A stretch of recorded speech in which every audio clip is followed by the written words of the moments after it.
मैं ओंकार हूं। जगत के कण कण और प्रत्येक प्राणी की प्रत्येक गतिविधि से मैं परिचित हूं, कारण कि मैं ही इस संपूर्ण जगत का कृतिकार हूं। मैं ओंकार हूं। कैलाश पर शिव की आरती उतारते हुए शिव की व्यग्रता देखकर पार्वती भी व्यग्र हो उठती है और व्यग्रता का कारण पूछती है। तो भगवान शिव जगत में होने वाली विषम गतिविधियों को अपनी व्यग्रता का कारण बताते हैं। उधर अत्रि आश्रम में अत्रि की पत्नी सती अनसुईया पुत्र प्राप्ति के निमित्त कठोर शिव आराधना में संलग्न है। रात्रि को स्वप्न में शिव अनसुईया को दर्शन देकर बताते हैं कि वो त्रिदेव की माता बनेगी। शिव के आश्वासन से प्रेरित होकर अनसुईया कठोर तप करती है। प्रणाम ऋषिवर। कल्याण भव। तुम कौन हो वत्स? मैं प्रथम बार तुम्हें यहाँ देख रहा हूँ। मैं प्रथम बार ही यहाँ आया हूँ पूज्यवर।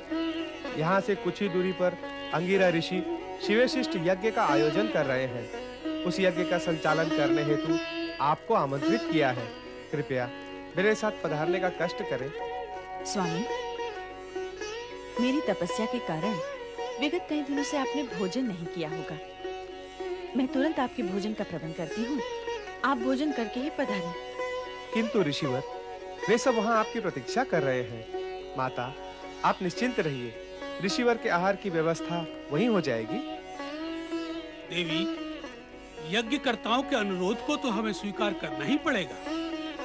यज्ञ समाप्त होते ही मैं तुरंत लौट आऊंगा। चलो वत्स।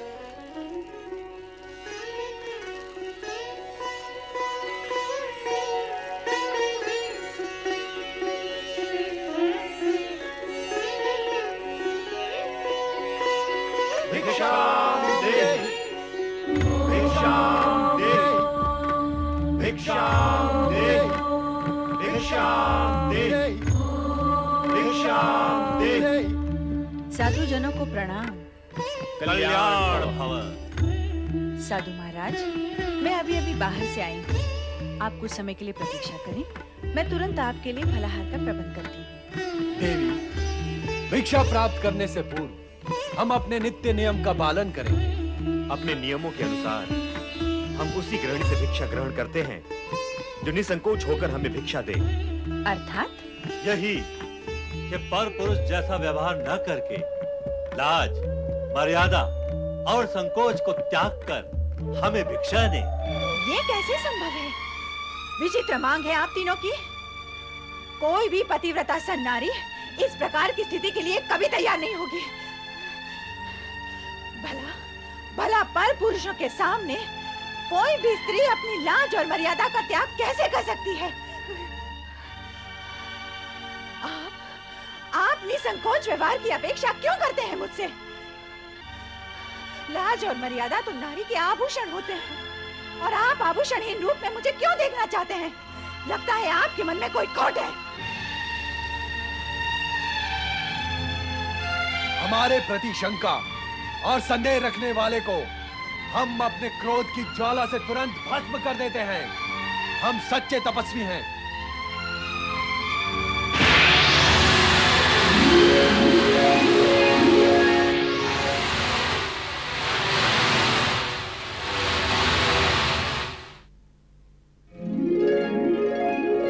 यदि तू स्वयं को इतनी महान सती समझती है तो तेरे मन में विकार ने क्यों प्रवेश किया? और यदि तेरे मन में विकार नहीं है तो तुझे तुरंत हमारी मांग स्वीकार कर लेनी चाहिए। बुद्धि भ्रमित नारी, ये मत भूल, यदि तूने हम तीनों महात्माओं को बिना भिक्षा दिए लौटा दिया तो इसका परिणाम, विनाशकारी परिणाम तुझे जीवन भर भुगतना होगा। नहीं साधुजन, नहीं। आप रुके। क्यों रुके? क्या अपना अपमान करवाने के लिए रुके? जब हमारी मांग पूरी नहीं हो सकती तो हम क्यों रुके? किंतु साधु द्वार पर आकर लौट जाएं, ये तो उचित नहीं है। उचित अनुचित का विचार करने वाले हट नहीं क्या करते अनसुईया? और हट करने वाले गृहस्थों के यहाँ हम साधु अन्न जल ग्रहण नहीं करते। इसलिए हमारा लौट जाना ही उचित होगा। ऐसा अनर्थ ना करे साधुजन। अनर्थ से बचना चाहती हो तो हमारे शब्दों का अर्थ समझो। अर्थ समझ लेने के पश्चात उन शब्दों पर आचरण भी करो। इसी में तुम्हारा कल्याण है अनसुईया। हमारी मांग स्वीकार कर लो। शीघ्र ही ऐसा अवसर आएगा जब तुम ब्रह्मा, विष्णु, महेश इन तीनों की माता बनोगी। मैं माता बनूंगी?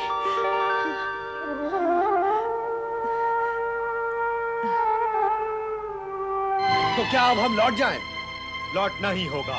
ऋषि के द्वार से कोई निराश लौटता तो नहीं, परंतु क्या करें, जैसी विधाता की इच्छा।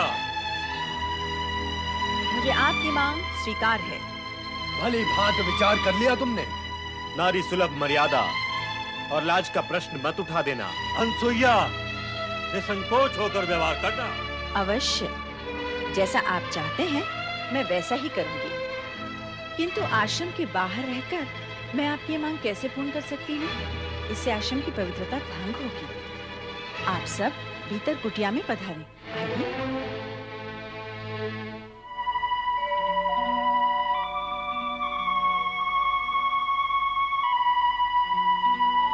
स्वामी, ये त्रिदेव मेरी परीक्षा लेकर मेरी मनोकामना पूर्ण करने आए हैं। मैं तभी इनके सामने अपनी लाज, मर्यादा और संकोच का त्याग कर सकती हूँ जब ये तीनों नवजात शिशु बनकर मुझे माता के रूप में निहारें। मुझे अनुमति प्रदान करें स्वामी, प्रदान करें।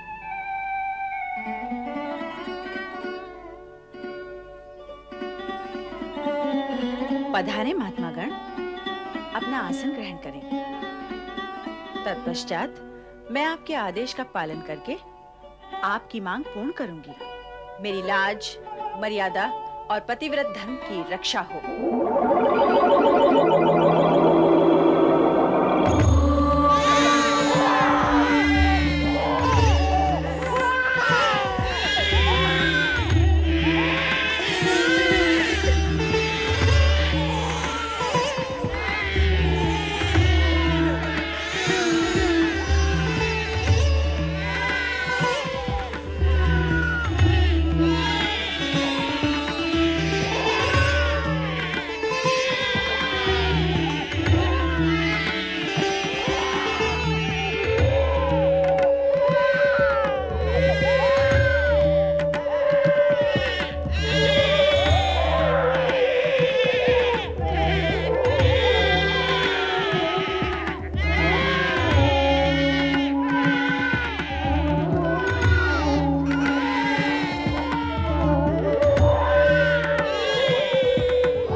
बालक बनके मेरी माता बनने की इच्छा पूर्ण कर दी।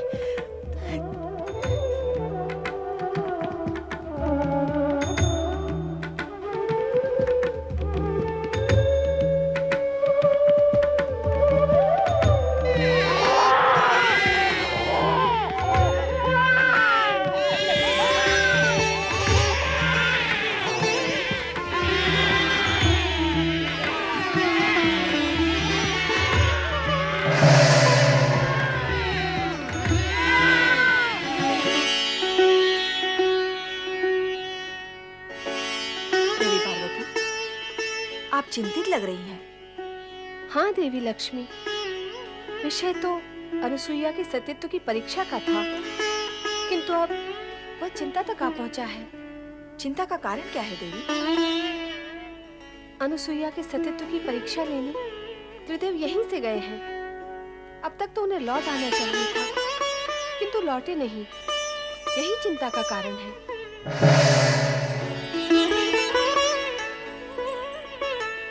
आओ देवी सरस्वती, आपका स्वागत है। स्वागत कर रही हो, किंतु उदास हो। लगता है विषय वही अनुसुईया के महान सती होने का है। ऐसा ही कुछ है। त्रिदेव भी यही मानते हैं कि वो जगत की सर्वश्रेष्ठ सती है। नहीं, सर्वश्रेष्ठ नहीं। हाँ, वो चाहे जितनी बड़ी सती हो, हमसे बड़ी सती नहीं हो सकती। हम भी यही कहती हैं। हाँ, हमारा भी यही मानना है कि वो हमसे बड़ी सती नहीं हो सकती है। नारायण नारायण। त्रिदेवियों को नारद का प्रणाम। त्रिदेवों को एक साथ प्रणाम करने का अवसर प्राय प्राप्त होता रहता है, किंतु त्रिदेवियों को एक साथ प्रणाम करने का अवसर और सौभाग्य कभी-कभी प्राप्त होता है।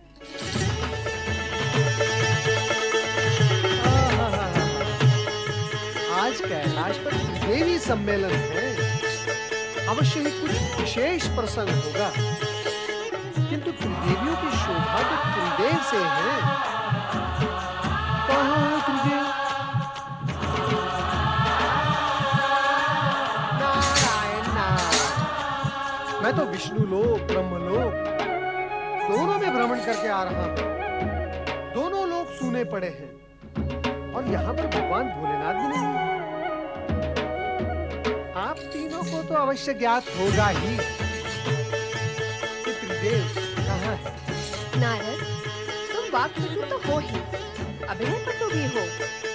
तुम तो ऐसे अज्ञानी बन रहे हो जैसे तुम्हें कुछ ज्ञान ही न हो। कैसा ज्ञान माता? क्या तुम नहीं जानते कि त्रिदेव अनुसुईया के सतीत्व का अभिमान चूर-चूर करने गए हैं? कैसे जानूंगा? कैसे माता?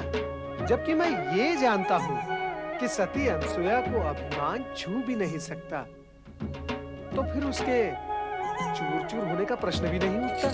किंतु नारद, तुम ये तो जानते हो कि त्रिदेव अनसुईया को महान सती मानते हैं। हाँ, सो तो जानता भी हूँ और मानता भी हूँ माता। क्या तुम भी यही मानते हो? विवशता है माता, विवशता।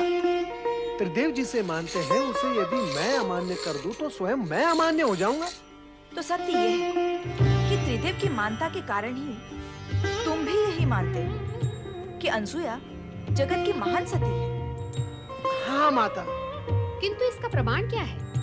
प्रमाण असत्य से उत्पन्न शंका का होता है माता। जो प्रत्यक्ष है उसका क्या प्रमाण? सत्य असत्य का ज्ञान बिना परीक्षा लिए कैसे होगा नारद? माता, यही जानने तो मैं अत्रि आश्रम गया था। क्या नारद, तुम अत्रि आश्रम गए थे? हाँ माता, मैं वहीं से आ रहा हूँ। तो क्या वहाँ त्रिदेव नहीं थे? अब क्या बताऊँ मैं माता? जो सत्य है वही कहो नारद। बताओ नारद, त्रिदेव वहाँ थे अथवा नहीं? थे भी और नहीं भी। नारद, अपनी लीला का प्रदर्शन दानवों अथवा मानवों पर किया करो। स्पष्ट कहो, त्रिदेव वहाँ थे या नहीं? कहो नारद, अनुसुईया के आश्रम में तुम्हें त्रिदेव के दर्शन हुए अथवा नहीं? माता, मैंने वहाँ अनसुईया के 3 छोटे-छोटे शिशुओं के दर्शन किए, किंतु त्रिदेव के तो तीनों लोक में कहीं दर्शन नहीं हुए।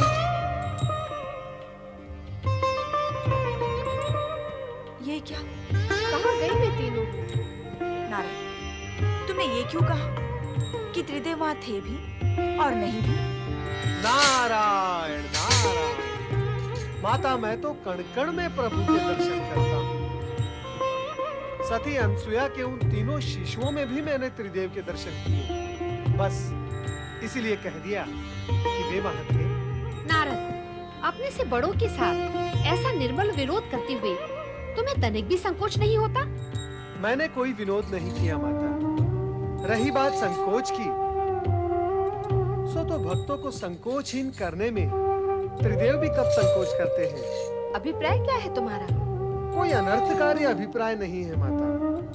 सरल और स्पष्ट अभिप्राय है कि जब तक भक्त निसंकोच होकर त्रिदेव से वरदान नहीं मांगते, तब तक त्रिदेव भी निसंकोच होकर भक्तों को वरदान नहीं देते। तो तुम्हारा अभिप्राय है कि त्रिदेव अनुसुईया को निसंकोच होकर वरदान देने गए हैं? माता, कहा न मैंने कि मैंने त्रिदेव को तीनों लोक में कहीं नहीं देखा। तो फिर गए कहाँ? माता, आप तीनों मुझसे और मैं आप तीनों से यही प्रश्न पूछ रहा हूँ कि वे गए कहाँ।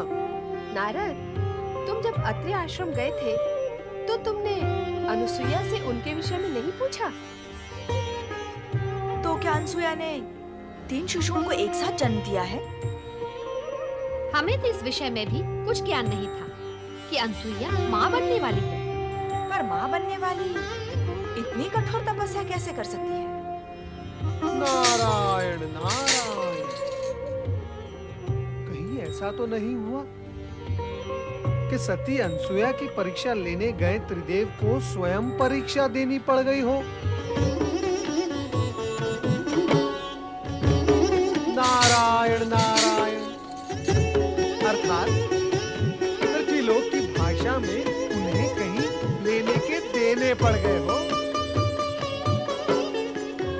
और फिर ये आवश्यक भी तो नहीं कि सदा त्रिदेव परीक्षा देने पर उत्तीर्ण ही हो जाए। नारद, तुम हमारी चिंता कम करने की अपेक्षा उसे बढ़ा ही रहे हो। माता, यदि मेरे वश में होता तो मैं आप तीनों की चिंता कम क्यों करता? नारायण नारायण, अर्थात जड़ मूल से मिटा ही न देता। पर क्या करूं माता, विवश हूं। नारद, ऐसा लगता है कि तुम हमसे कुछ छिपा रहे हो। छिपने वाले तो छिप ही गए माता, अब मैं क्या छिपाऊंगा? नारद, तुम तो त्रिकालदर्शी हो। दिव्य दृष्टि से देखकर बताओ कि इस समय त्रिदेव कहाँ है? दिव्य दृष्टि और दिव्य शक्ति से तो आप तीनों भी संपन्न हैं माता। फिर आप ही स्वयं अपनी दिव्य दृष्टि का उपयोग करके देख लें कि आपके पति कहाँ हैं, कैसी स्थिति में हैं और क्या कर रहे हैं। अब तो हमें यही करना होगा। हम व्यर्थ ही उद्विग्न हो रहे हैं। चलो देखते हैं।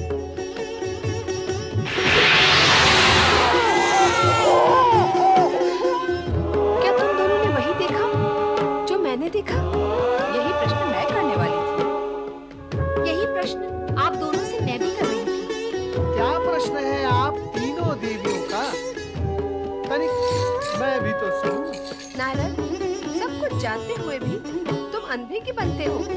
क्या तुम नहीं जानते कि अत्रि ऋषि के आश्रम में अनुसुईया के पालने में त्रिदेव शिशु बनकर पै पै कर रहे हैं? पै पै नहीं, ए कर रहे हैं। पै पै भी नहीं और ए भी नहीं, उआ उआ करके रो रहे हैं। नारायण नारायण, सभी ने अपने अपने पतियों को शिशु रूप में रोता देख सुन लिया। अच्छा हुआ आप तीनों ने उन तीनों को देख लिया, आपकी चिंता दूर हो गई ना। अब आप मुझे आज्ञा दें, मैं चला। रुक जाओ नारद, हमारी चिंता अभी दूर नहीं हुई है, बढ़ गई है। अभी तो केवल इतना ही ज्ञात हुआ है कि वे अनसुया के पालने में हैं। अब और क्या ज्ञात करना शेष है माता? नारद, कभी-कभी तुम्हारे प्रश्न बाण की नोक से भी अधिक नोकीले होते हैं। उन तीनों को वहाँ से कैसे मुक्त करें, यह ज्ञात करना तो शेष ही है। नारद, तुम्हें हमारे साथ तुरंत अत्रि आश्रम चलना है। मैं नहीं नहीं नहीं नहीं, मैं क्या करूंगा वहां आकर? शिशुओं और माताओं के बीच नारद का क्या काम है? ये गुत्थी तो आप तीनों की उलझाई हुई है। अब इस गुत्थी को आप तीनों ही सुलझाएं। मुझे आज्ञा दें। नारायण नारायण। हम नारद का आश्रय क्यों लें? क्यों ना हम स्वयं ही अत्रि आश्रम चलें? यही करना होगा। आओ चलो। मैं ओंकार हूं। जगत के कण कण और प्रत्येक प्राणी की प्रत्येक गतिविधि से मैं परिचित हूं, कारण कि मैं ही इस संपूर्ण जगत का कृतिकार हूं। मैं ओंकार हूं। त्रिदेव विचलित होते हैं। सबसे अधिक भयभीत और विचलित इंद्र होता है। वह अत्रि के रूप में अनसुईया की तपस्या भंग करने आता है, किंतु पहचान लिए जाने पर अनसुईया द्वारा प्रताड़ित होता है। अब तक नारद तीनों लोकों में जाकर तीनों देवियों के समक्ष सती अनसुईया के श्रेष्ठ चरित्र का वर्णन करके उन्हें उत्तेजित कर देते हैं। तीनों देवियों के अनुरोध पर तीनों देव सती अनसुईया के अस्तित्व की परीक्षा लेने चल पड़ते हैं। दूसरी ओर ऋषि अत्रि और अनसुईया जैसे ही अपने आश्रम में प्रवेश करते हैं, उनकी भेंट एक युवा ऋषि से होती है जो उन्हीं की प्रतीक्षा कर रहा है।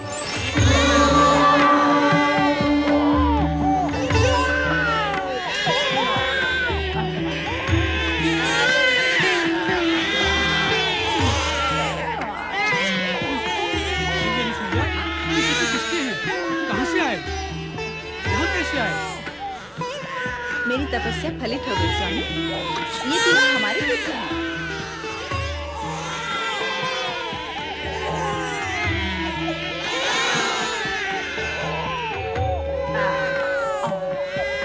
ऋषिवर अत्रि,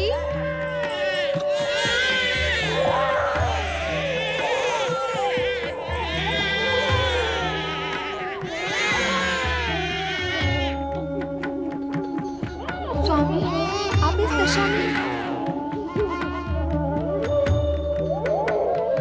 ये क्या हो गया? संपूर्ण जगत को पालने वाला स्वयं पानी है।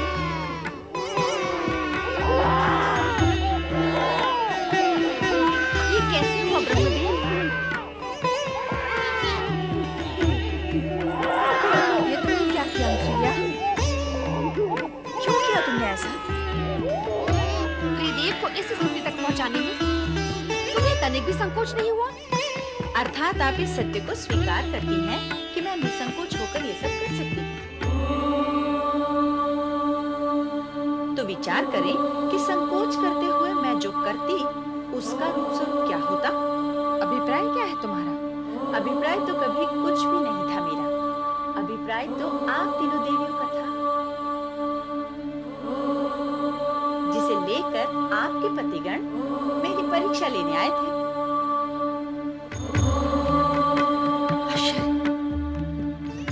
अनसुईया ने त्रिदेव को शिशु बनाकर पालने में कैसे सुला दिया? उससे भी बड़ा आश्चर्य तो ये है कि त्रिदेव शिशु बन कैसे गए? वे स्वयं शिशु बनना चाहते थे। ऐसी ही उनकी मांग थी। मैंने तो मात्र उनकी मांग को उनकी आज्ञा समझकर पूर्ण किया है। अनुसुईया, जगत में आज तक कभी ऐसा हुआ नहीं और ना ही भविष्य में ऐसा होना संभव होगा कि त्रिदेव को कोई नारी अपने सतीत्व के बल पर शिशु बनाकर पालने में सुला दे। हाँ अनसुईया, हम तुम्हारी पतिभक्ति और सतीत्व की श्रेष्ठता को स्वीकार करती हैं। अब प्रत्यक्ष को प्रमाण की आवश्यकता भी क्या है? हम तुम्हारे सतीत्व की श्रेष्ठता को और महानता को प्रणाम करती हैं। अब हमें हमारे पति लौटा दो। आज हमसे अधिक सौभाग्यशाली इस जगत में कौन होगा स्वामी, जिनकी कुटिया में 3 महादेवियां एक साथ पधारी हैं। केवल 3 महादेवियां? इस पालने में सोए हुए त्रिदेव को क्यों भूल गई देवी अनसुईया?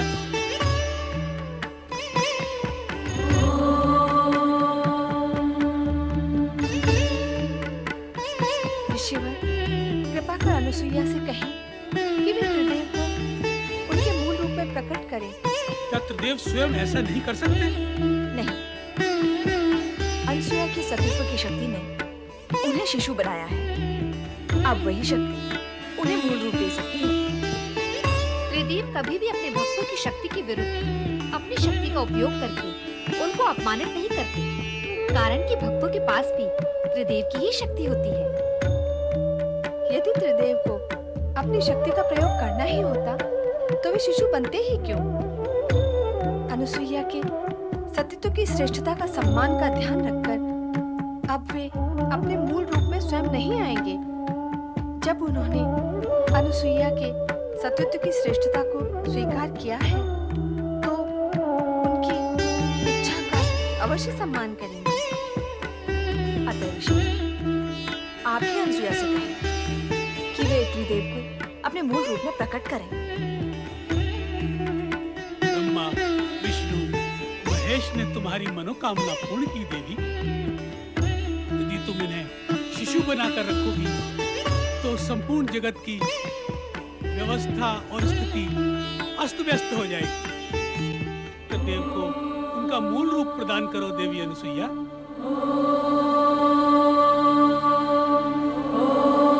आपकी आज्ञा शिरोधार्य स्वामी।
अपने तेजस्वी सतीत्व के प्रभाव से हम त्रिदेवों के मातृपद को प्राप्त किया है।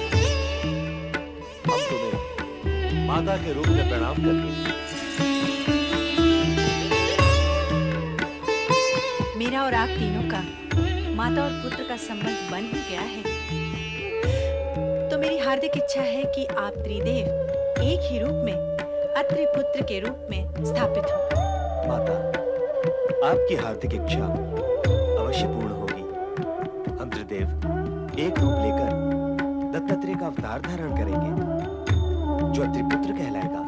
और यह अत्रिपुत्र दत्तात्रेय पालनकर्ता श्री हरि विष्णु के अवतार स्वरूप सारे जगत में प्रसिद्ध होगा।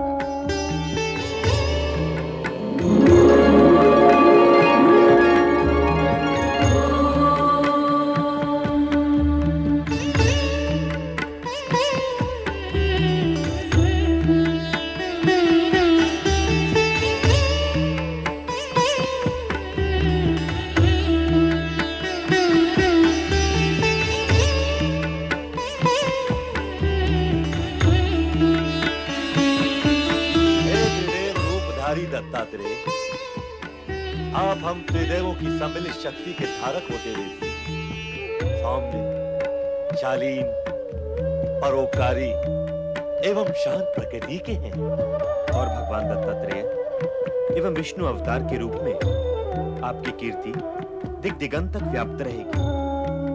हे अत्रि अनुसुईया पुत्र, आप संसार में भक्ति, ज्ञान, वैराग्य और सद्भावना का प्रकाश प्रकाशित करेंगे। हे संत वेशधारी दत्तात्रेय, आप जगत में अवधूत के वैराग्य प्रदर्शक नाम से प्रसिद्ध हैं। जो भक्त सच्चे मन से आपकी पूजा आराधना व नाम स्मरण करेगा, वो हम तीनों को प्राप्त होगा। साथ ही वो त्रिदेवों की कृपा का अधिकारी। हे श्री हरि विष्णु अवतार दत्तात्रेय, जो भी भक्त आपका नाम स्मरण करेगा वो सदा धन, वैभव और संपन्नता से पूर्ण रहेगा। इतना ही नहीं, आपकी भक्ति करने वाले भक्त का ज्ञान चमत्कार पूर्ण होगा। ज्ञान व विद्या में वो सदा अग्रणीय रहेगा। जगत में भक्ति और वैराग्य की धारा आपके नाम से ही प्रवाहित होने लगेगी। त्रिदेव और त्रिदेवियों ने अपनी कृपा का जो प्रसाद दत्तात्रेय को प्रदान किया है वो अभूतपूर्व है। जगत में ऐसी उपलब्धियां सरलता से प्राप्त नहीं होती। तीनों लोकों की संपदा से अधिक प्राप्त किया है दत्तात्रेय ने।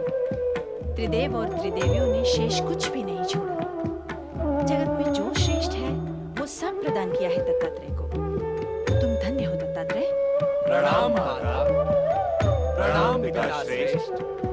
मैं दत्तात्रेय इस जगत को धर्म का संदेश सुनाकर प्राणियों को कल्याण मार्ग के लिए प्रेरित करूंगा।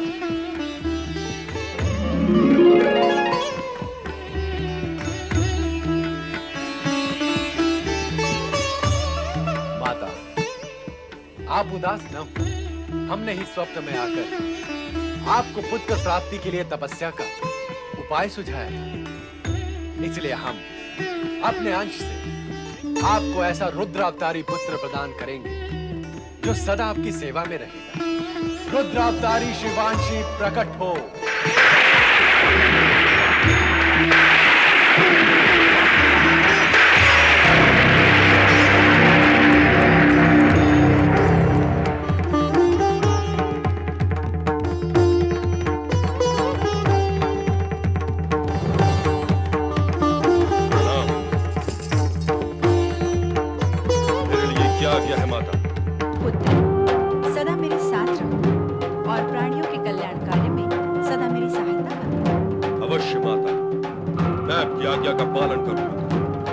साथ ही साथ कुछ दुष्कर्मियों को दंड भी अवश्य दूंगा माता, जो नीति नियम और धर्म का पालन नहीं करेंगे और हमारे सम्मान को ठेस पहुंचाएंगे। देवेश्वर, आपका ये रुद्रावतार तो जन्म से ही रौद्र रूप धारण करने लगा है। इसे कहिए कि अपने क्रोध पर अंकुश रखिए। रुद्रावतारी शिवांशी, यदि तुमने अपने क्रोध पर संयम नहीं रखा तो जनसाधारण तुम्हें शिवांशी न कहकर दुर्वासा के नाम से पुकारेगा। जनसाधारण मुझे क्या पुकारेंगे इसकी मुझे तनिक भी चिंता नहीं है प्रभु। मैं तो मात्र इतना चाहता हूँ कि वे दुष्कर्मी मुझसे भयभीत हो ताकि वे पाप कर्मों से बचे रहें। स्वामी, आपने स्वयं मुझसे कहा था कि आप ऐसे रुद्रावतार को प्रकट करना चाहते हैं जिसके भय से लोग अनाचार तथा अत्याचार करने से बचे रहें।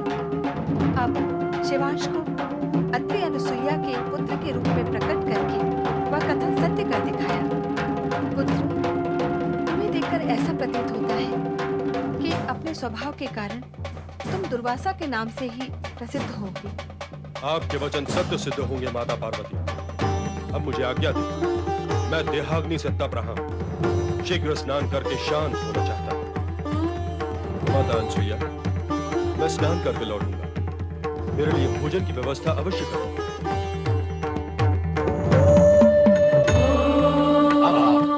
हमें आज्ञा दी।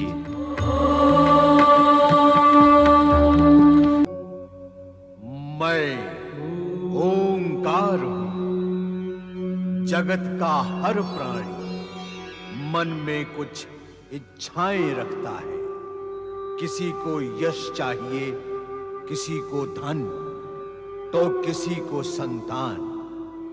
बुद्धिमान प्राणी मेरी शरण में आकर अपनी इच्छाएं पूर्ण करते हैं, कारण कि मैं इच्छा पूर्ति करने वाला भंडार हूं।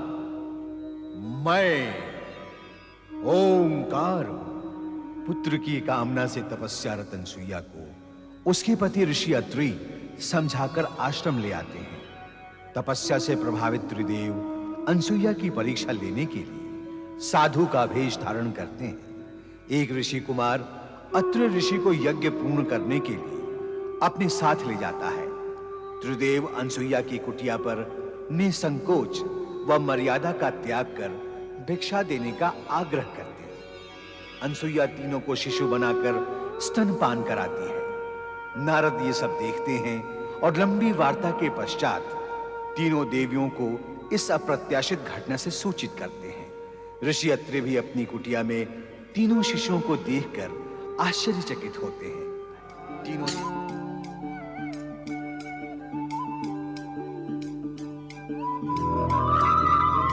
हा हा हा हा, आनंदपूर्ण, अद्भुत, सौभाग्यपूर्ण।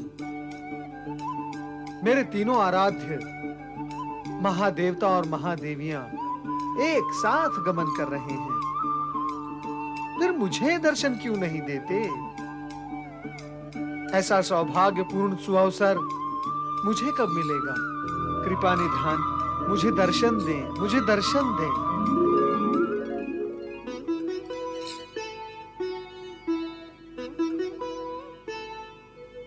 नारद, तुम तीनों लोक में कहीं भी हमारा पीछा नहीं छोड़ते, क्यों?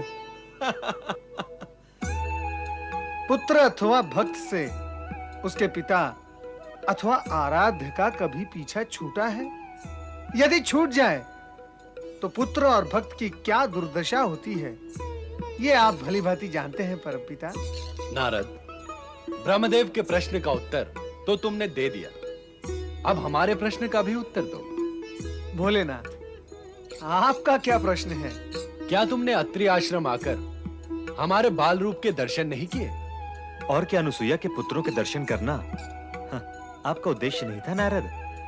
नारायण नारायण, मैं तो युग युगों से तीनों लोक में तीनों महादेवताओं के दर्शन भांति भांति प्रकार से करता आ रहा हूं। और फिर दर्शन के विषय में मुझसे अधिक सौभाग्यशाली प्राणी इस जगत में कौन है?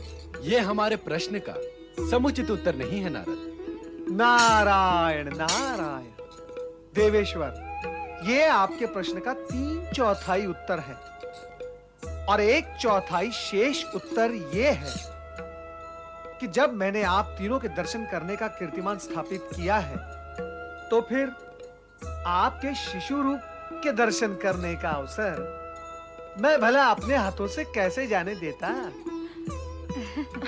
तो क्या तुमने तीनों देवियों को हमारे शिशु रूप के विषय में सूचित किया है? कैसे करता परमपिता? देवी अनसुया और आपके क्रियाकलाप और आपकी मांग के बीच यदि मैं आता तो मेरी क्या गति होती? तीनों माताएं तो यही समझती कि आप तीनों के बालक बन जाने में मेरा ही सहयोग था। नारद, अब अधिक बातें न बनाओ, सत्य तो यही है, इन घटनाओं के पीछे अदृश्य रूप से तुम ही थे। हाँ, ना ना ना ना। और इसमें अब कोई संदेह नहीं रहा कि तुम हम सभी के साथ नारद लीला करने से चूके नहीं। हम पर अपनी लीला का प्रयोग करते हुए तुम्हें तनिक भी विचार नहीं आता? नारायण नारायण, मेरी लीला? त्रिदेव के सम्मुख मैं क्या और मेरी लीला क्या? सत्य तो यह है कि आप तीनों देवियों को यह सत्य मान्य ही नहीं था कि सती अनसुया जगत की सर्वश्रेष्ठ सती है। यही सत्य आप तीनों को मनवाने के लिए परीक्षा के बहाने त्रिदेव ने अपनी लीला का प्रसार किया, और दोष व्यर्थ ही में मेरे सिर पर मढ़ा जा रहा है।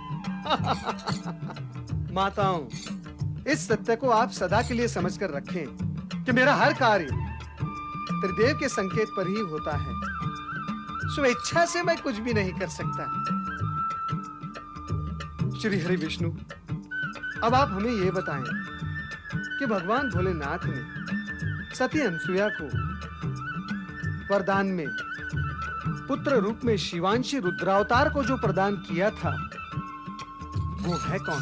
सावधान नारद, उस रौद्र रूपधारी दुर्वासा से सावधान रहना। यदि उसका क्रोध जाग गया तो तुम्हारी कुशल नहीं है। नारायण नारायण, रुद्रावतार दुर्वासा?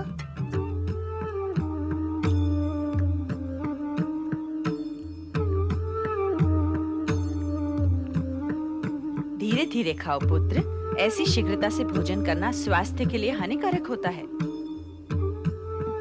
माता, भूख की अग्नि को शीघ्र शांत कर देना चाहिए, अन्यथा वो फैल जाती है।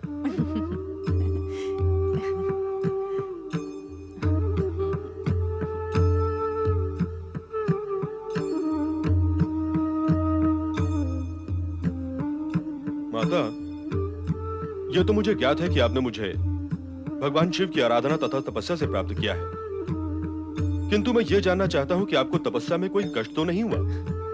मैंने दृढ़ निश्चय के साथ तपस्या की थी पुत्र, इसलिए कष्ट का तो प्रश्न ही नहीं था। हाँ, उस समय एक बाधा अवश्य आई थी। बाधा? कैसी बाधा माता? स्वर्ग के अधिपति देवराज इंद्र ने मेरी तपस्या में बाधा पहुंचाने की चेष्टा की थी। उसने मुझे स्पर्श करने का प्रयत्न किया था। आपकी इस तपस्या में बाधा पहुंचाने वाले इंद्र को अपने इस दुष्कर्म का परिणाम भोगना होगा माता, अवश्य भोगना होगा। रुद्रावतारी शिवांशी अपने रौद्र रूप पर संयम व नियंत्रण नहीं रख सकते थे। अतः भगवान शिव की ये भविष्यवाणी कि जन साधारण उन्हें शिवांशी न कहकर दुर्वासा के नाम से पुकारेंगे, सत्य ही सिद्ध हुआ। कारण कि दुर्वासा तनिक सी अनुशासनहीनता व अनीति पर व्यग्र हो उठते थे और क्रोध पर अपना नियंत्रण खोकर स्वयं को सहज सीमाओं में रखने में असमर्थ हो जाते थे। तुम इतने व्यग्र क्यों हो रहे हो पुत्र? क्या कारण है? माता, इस आश्रम की सीमाओं ने मुझे बांध दिया है। लगता है कि बंधन मेरे स्वभाव को स्वीकार नहीं है माता। यही कारण है कि मैं इतना व्यग्र और व्याकुल हो रहा हूं। माता, कृपा करके मुझे इस आश्रम से बाहर भ्रमण करने की आज्ञा और सुविधा प्रदान करें। व्यग्रता स्वास्थ्य के लिए हानिकारक होती है पुत्र। तुम इस व्यग्रता के घेरे से बाहर आओ तथा तनिक वन प्रदेश में घुमाओ, किंतु शीघ्र ही लौट आना। मुझे तुम्हारे स्वभाव के कारण तुम्हारी चिंता लगी रहती है। आप तनिक भी चिंता न करें माता, मुझ पर भगवान शिव की सदैव कृपा रहती है। व्यग्रता शांत होते ही मैं शीघ्र लौट आऊंगा। ओम नमः शिवाय, ओम नमः शिवाय, ओम नमः शिवाय, ओम नमः शिवाय, ओम नमः शिवाय, ओम नमः शिवाय, ओम नमः शिवाय, ओम नमः शिवाय।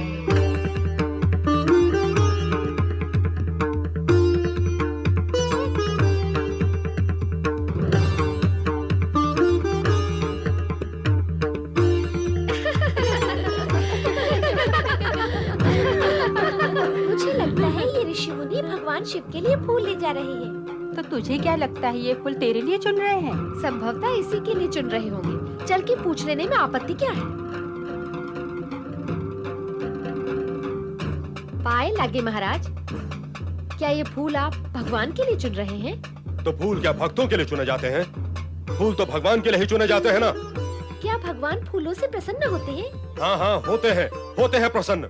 जिन फूलों से भगवान प्रसन्न होते हैं, उन फूलों को चुनते हुए आप क्रोध में आए हैं, तो क्या अब भी भगवान प्रसन्न होंगे?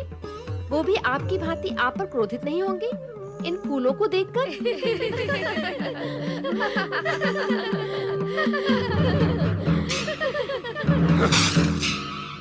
नारायण नारायण नारायण, लक्ष्मी नारायण नारायण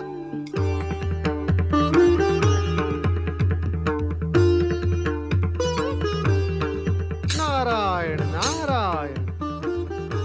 हैं तो कोई ऋषि, परंतु ये नए ऋषि है कौन? इससे पहले तो मैंने इन्हें कभी देखा नहीं।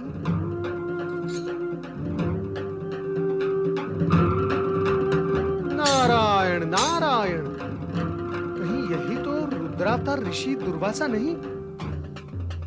माता पार्वती ने मुझसे कहा था कि ये अत्यंत क्रोधी स्वभाव के ऋषि हैं, इनसे सावधान रहना नारद। नारायण नारायण नारायण नारायण। नारद का प्रणाम स्वीकार करें ऋषिवर। प्रणाम। नारद का प्रणाम स्वीकार करें ऋषिवर और अपना समुचित परिचय भी दें। मेरी माता का नाम सती अनसुईया है और पिता का नाम... आपके पिताश्री का नाम अत्रि ऋषि है, और यदि मेरा अनुमान सही है तो आप ही रुद्रावतार ऋषि दुर्वासा हैं। यदि जानते हो तो फिर पूछते क्यों हो? क्यों बार बार मेरा मार्ग अवरुद्ध करते हो? और यदि पूछते ही हो तो संपूर्ण बात सुने बिना बीच में क्यों बोलते हो? ऐसे व्यवहार के पीछे तुम्हारा प्रयोजन क्या है? मेरा प्रयोजन है आपके स्वभाव की उग्रता को विनम्रता में बदलने का। किसने कहा कि मेरा स्वभाव उग्र है? माता पार्वती ने। इसीलिए तो मैं आपकी सेवा में उपस्थित हुआ हूँ। क्या आप माता पार्वती का कोई संदेश लेकर आए हैं?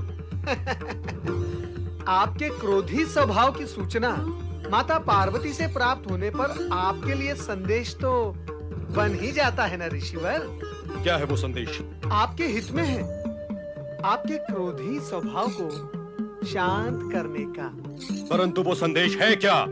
सत्य से पूर्ण वो संदेश यही है कि आप काशी तीर्थ जाकर भगवान भोलेनाथ की आराधना करें।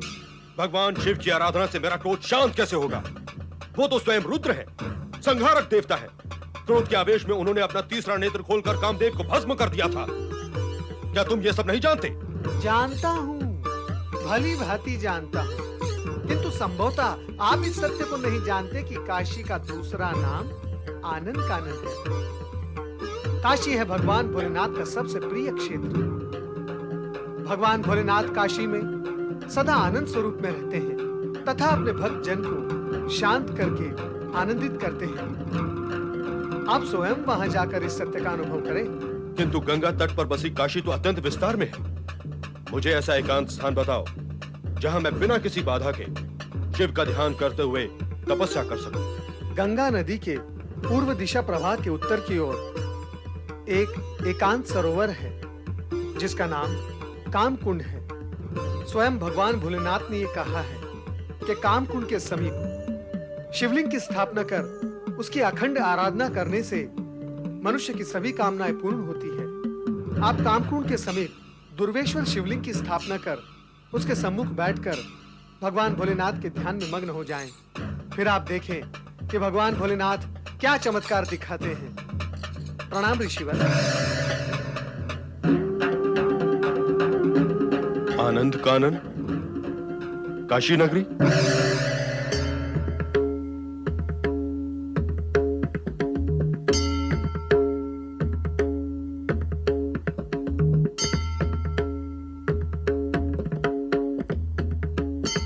यही है काशी नगरी।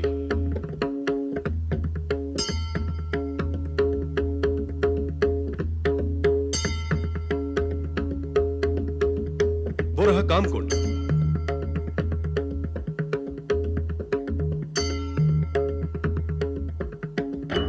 ओम नमो भगवते रुद्राय। ओम नमो भगवते रुद्राय। ओम नमो भगवते रुद्राय। ओम नमो भगवते रुद्राय।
आपका ध्यान भंग क्यों हो गया स्वामी?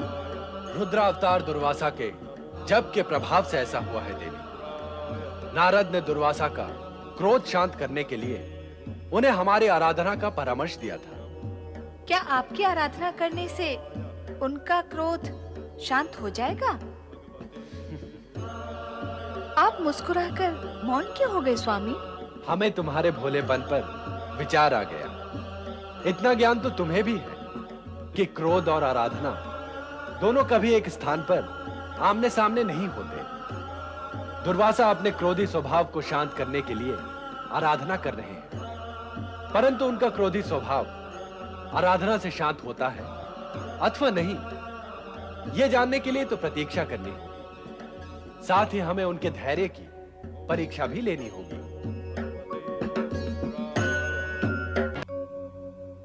मैं ओंकार हूं। जगत का हर प्राणी मन में कुछ इच्छाएं रखता है। किसी को यश चाहिए, किसी को धन, तो किसी को संतान।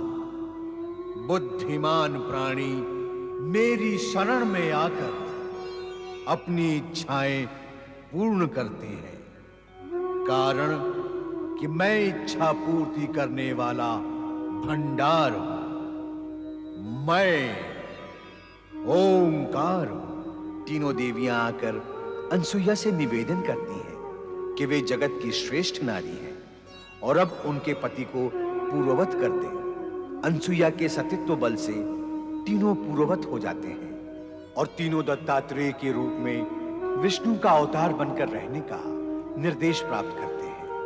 भगवान शिव देवी अनसुईया को उनकी तपस्या के फलस्वरूप अपने अंश से रुद्रावतारी पुत्र प्राप्ति का वरदान देते हैं। ऐसा पुत्र जो स्वभाव से अत्यंत क्रोधित होगा। अनसुईया के प्रति आभार प्रकट कर त्रिदेव तथा त्रिदेवियों ने विदा ली। आकाश मार्ग से भ्रमण करते हुए देवर्षि नारद की दृष्टि अदृश्य त्रिदेव व त्रिदेवियों पर केंद्रित होती है तो उनका हृदय पुलकित हो उठता है। ओम नमो भगवते रुद्राय।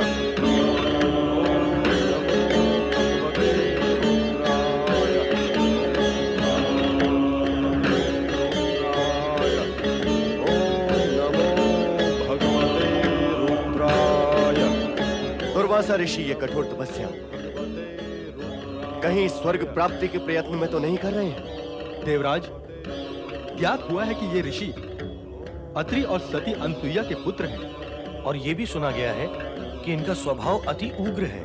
नारायण नारायण। देवराज, ऋषि दुर्वासा तपस्या कर रहे हैं अपने क्रोधी स्वभाव को शांत करने के लिए, ना कि आपके स्वर्ग पर अधिकार प्राप्त करने के लिए। और आप उन्हें छेड़ने का प्रयत्न कदापि ना करें, अन्यथा परिणाम भयंकर हो सकते हैं। नारायण नारायण। ओम नमो भगवते रुद्राय।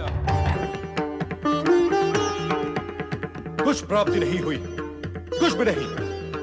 मेरी समस्त तपस्या एवं आराधना व्यर्थ सिद्ध हुई, व्यर्थ। मैं व्यर्थ ही नारद के बहकावे में आ गया। उसने मुझे मूर्ख बनाया है। यहां न तो आनंद है न शांति है। ये काशी मात्र निराशा की भूमि है, निराशा।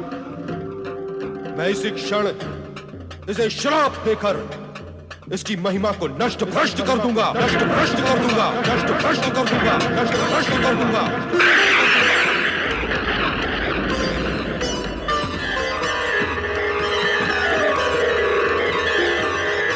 सिद्धेश्वर शिवलिंग। रुद्रावतार दुर्वासा, काशी को शापित करने की शक्ति किसी में नहीं है। आनंद नगरी काशी को कोई भी शाप छू नहीं सकता, प्रलय भी इसे डुबो नहीं सकता। अतः तुम अपने क्रोध को शांत कर हमारे साथ काशी में रहने का आनंद बनाओ। मुझे क्षमा करें शिव शंकर। आप ही के रुद्र अंश से उत्पन्न मैं अपने क्रोध को वश में नहीं रख सकता। और सदा श्राप देने के लिए उद्यत हो जाता हूं भगवान। दुर्वासा, तुम्हारा नाम शाप से ही सुशोभित होता है, परंतु शाप तभी दो जब कोई प्राणी विपरीत आचरण करे अथवा सत्य असत्य के विवेक को भूल जाए। तो अब मेरी तपस्या सफल हुई ना भगवान? हमारे प्रकट होने का यही अर्थ है। तुम्हारे द्वारा स्थापित दुर्वासेश्वर शिवलिंग अब कामेश्वर शिवलिंग के नाम से प्रसिद्ध होगा। जो व्यक्ति कामकुंड में स्नान कर कामेश्वर की आराधना करेगा, उसकी सभी कामनाएं अवश्य पूर्ण होंगी। आपने मेरी तपस्या का प्रतिदान देकर मुझे उपकृत किया है भगवान, मैं धन्य हुआ।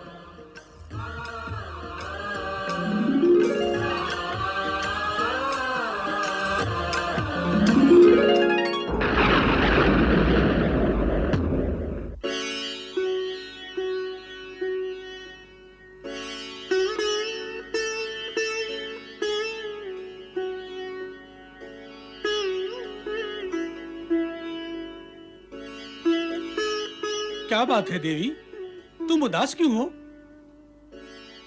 इसका भी कारण है स्वामी। दुर्वासा अपनी व्यग्रता को शांत करने के लिए भ्रमण करने गया था। वर्षों बीत गए किंतु वो लौट कर नहीं आया। मुझे तो चिंता हो रही है, न जाने वो कहाँ होगा।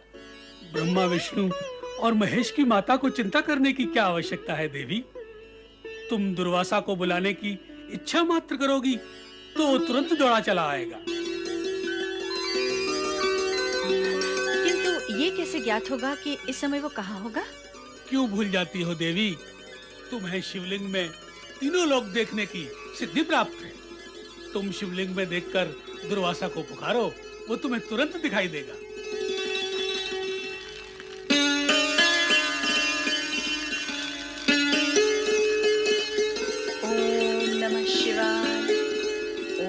नमः शिवाय। दुर्वासा, पुत्र दुर्वासा, कहाँ हो तुम? ओम नमो भगवते रुद्राय। पुत्र दुर्वासा, कहाँ हो तुम? माता! तुम शीघ्र आश्रम लौट आओ पुत्र, मैं तुम्हें देखने के लिए व्याकुल हूँ।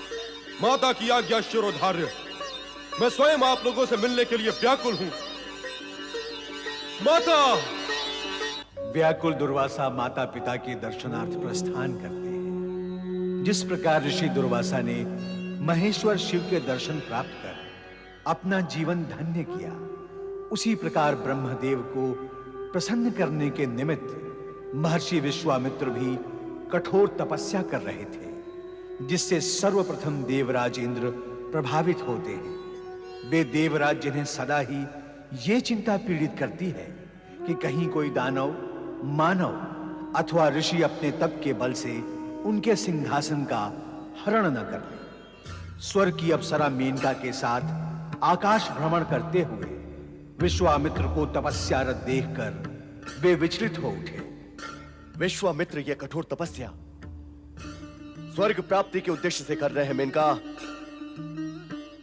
यदि इनका उद्देश्य पूर्ण हो गया तो हमारा क्या होगा? तुम मेरा अभिप्राय समझ रही हो ना मेनका? मुझे क्या करना होगा देवराज? मेनका, विश्वामित्र को अपने रूप लावण्य के माया जाल में फंसाना होगा। अपने सुंदर हाव भाव से नृत्य दिखाकर उसे मुग्ध एवं मोहित करना होगा। इस प्रकार विश्वामित्र की तपस्या भंग करनी होगी।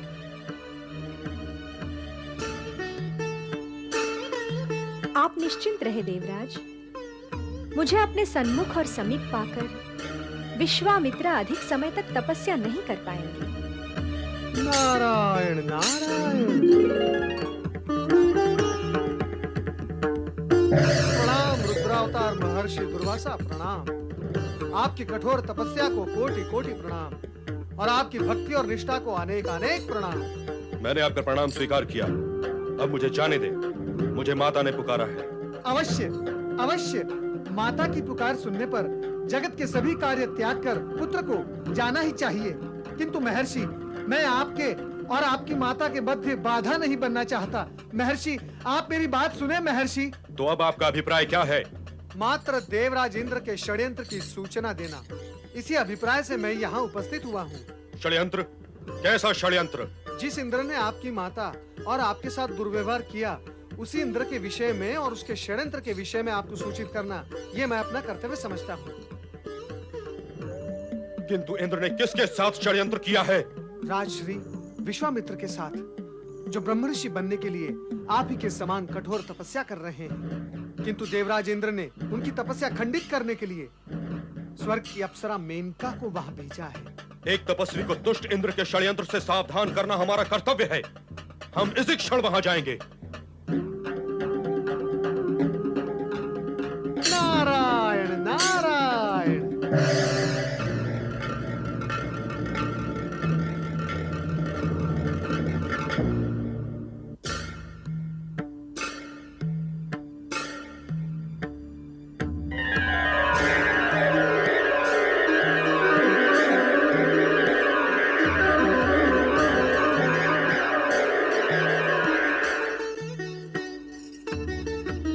ठहर जा हे रूप सुंदरी, ठहर जा। षड्यंत्रकारी इंद्र का षड्यंत्र हम कभी भी सफल नहीं होने देंगे अप्सरा मेनका। एक तपस्वी की तपस्या खंडित करना महापाप है। ऋषिवर, सर्वप्रथम आप मेरा प्रणाम स्वीकार करें। तत्पश्चात मैं आपसे विनती करूंगी कि आप क्रोध ना करें। क्रोध न करूं? क्यों न करूं क्रोध? तुम अकारण महापाप करो और मैं कारण होने पर क्रोध भी न करूं। क्यों न करूं क्रोध? ऋषिवर, शांत हो जाइए। मेनका, इस दिव्य और शांत वातावरण को अशांत करने तुम आई हो और मुझे शांत रखना चाहती हो। ऋषिवर, मैं स्वेच्छा से नहीं आई हूँ, भेजी गई हूँ। मैं तो अपने स्वामी देवराज इंद्र के आदेश का पालन कर रही हूँ। अनर्थकारी है उसका आदेश और विनाशकारी है तुम्हारा उसे पालन करना। मेनका, अब हम तुम्हें आदेश देते हैं कि तुम इसी क्षण स्वर्ग लौट जाओ, अन्यथा हमारे क्रोध से उत्पन्न श्राप और श्राप से उत्पन्न कष्ट तुम्हें भोगना पड़ेगा। ऋषिवर, आपके शाप से भयभीत होकर मैं अपने स्वामी देवराज इंद्र के आदेश की अवहेलना नहीं कर सकती। मैं अपना कर्तव्य पूर्ण किए बिना यहाँ से नहीं जाऊंगी। मेनका, तुम्हें अपनी दुर्दशा की चिंता नहीं, इंद्र के आदेश की चिंता अधिक है। स्वाभाविक है ऋषिवर, वे हमारे स्वामी जो है। तो क्या स्वामी का आदेश मानकर तू तपस्वियों की तपस्या को भंग करेगी? किसका क्या रंग होता है, क्या भंग होता है, ये सोचना मेरा कार्य नहीं है ऋषिवर। मुझे केवल अपने स्वामी देवराज की इच्छा पूर्ण करनी है। मेनका, अपने स्वामी इंद्र की ही भांति तू भी बाहर से नख से लेकर शिख तक सुंदर और आकर्षक तो है, किंतु भीतर से तुम दोनों ही पाप के भंडार हो। तू एक स्त्री है मेनका, इसलिए हम तुझे भस्म तो नहीं करेंगे, किंतु हम तुझे श्राप देते हैं कि जिस विश्वामित्र को तू भ्रष्ट करने का प्रयत्न कर रही है, उसी के कारण तू स्वर्ग से भ्रष्ट होकर एक मानवी का जीवन व्यतीत करेगी। तू तेरी संतान भी हमारे श्राप की छाया से मुक्त नहीं हो पाएगी मेनका। इंद्र के षड्यंत्र में सम्मिलित होने का परिणाम तुझे बार बार भुगतना पड़ेगा, बार बार भुगतना पड़ेगा।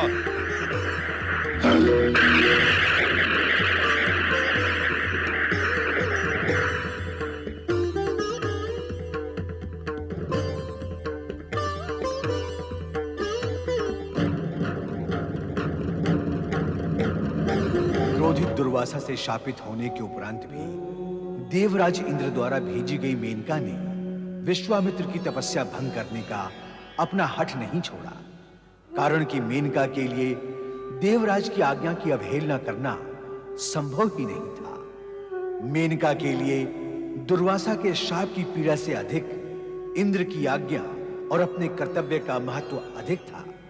अतः वो विश्वामित्र की तपस्या भंग करने के अपने लक्ष्य की ओर अग्रसर हो गई।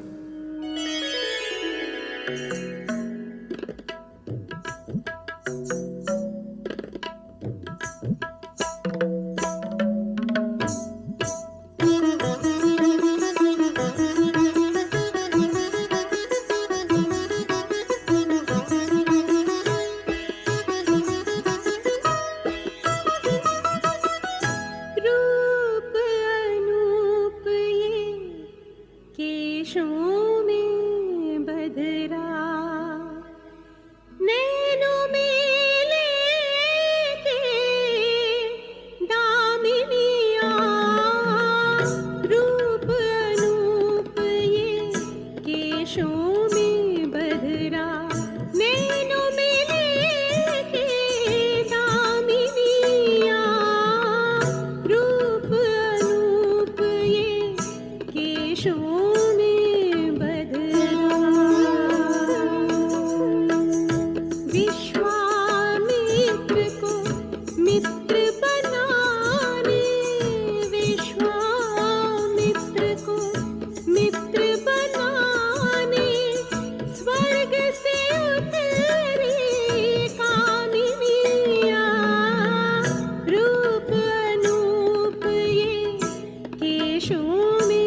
रक्ति, भोग है तृप्ति, प्रेम से मुक्ति, भक्ति बंधन, तप में तपना, निरर्थक, जप करना है जग से पलायन, सत्य मंत्र बतलाए मेरी, रुन झुन पैंजनिया, रूप अनूप ये केशों में बधरा।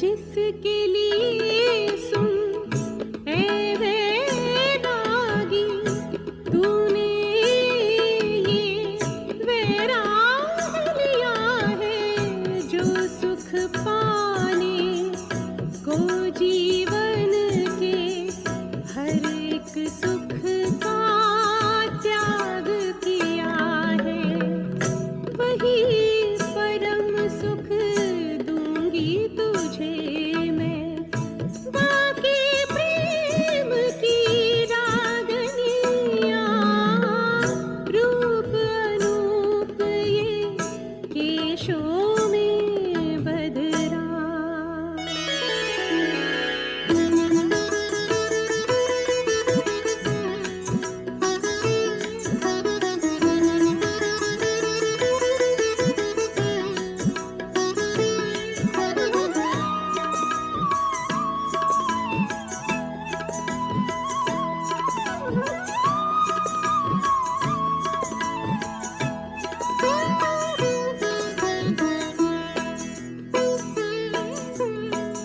कमल से लोचन, बाकी चितवन, रूप ये यौवन, निहार तू योगी, काम बिना निष्काम है जीवन, सुन ले मेरी पुकार तू योगी, तुझ में ऐसे घुल जाऊंगी, दिन में जैसे यामिनिया, रूप अनूप ये केशों में बधरा। विश्वामित्र को मित्र बनाने, विश्वामित्र को मित्र बनाने, स्वर्ग से उतरी कामिनिया, रूप अनूप ये केशों में बधरा, रूप अनूप ये केशों में बधरा।